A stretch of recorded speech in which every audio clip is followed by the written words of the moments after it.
Well, joining us now with more on the significance of today's trial is Mona Eltahawy, an Egyptian-American journalist who's based in New York. Mona, thank you for being with us.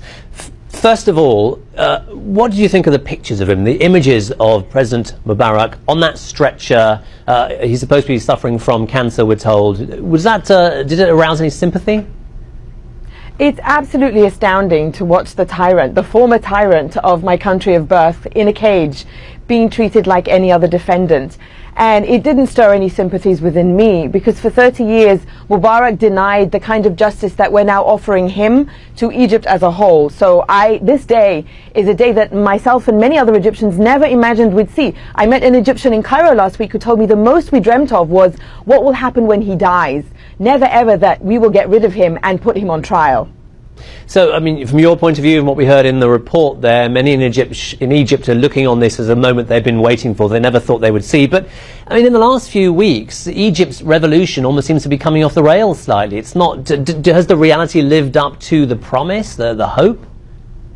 Well, the revolutionary zeal is definitely there, because everybody I spoke to in Cairo last week, especially in Tahrir Square where I went to support the sit-in, everybody there knows exactly what they want, and they have again and again given their list of demands to the Supreme Military Council, which runs the country. But remember, that Supreme Military Council is basically Mubarak times 19. These are all men from his military, and our biggest challenge now is to tell them that we demand civilian leadership in Egypt, and part of that process is to put Mubarak on trial. So a just trial, and what we're seeing the beginning of today, is one of those revolutionary demands, and I think we're heading in the right direction. There's a lot of work to do.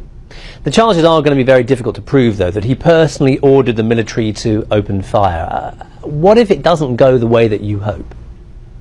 Well, I think that we have to take this case very slowly and very carefully, because it's very important to show that this is a new Egypt that does exercise the kind of justice we were denied. I don't think it matters how quickly or how slowly the trial goes. What matters the most is to collect the evidence that clearly shows what Mubarak did or didn't do. But I think it's even more important to remember that we're at this stage because of people pressure, because of people who are at the sit-in, that the Supreme Military Council and the riot police broke up violently. And it will remain people pressure that will keep the leaders of Egypt right now on their toes and let them know that the revolution continues.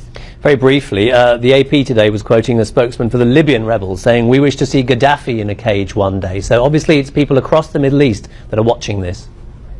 Absolutely. It's not just Mubarak in that cage. It's Mubarak and all the other tyrants in the region. And just as importantly, all the US and European governments and leaders who supported Mubarak and his policies and poured money into his regime, knowing what this so-called stable leader was doing to Egypt.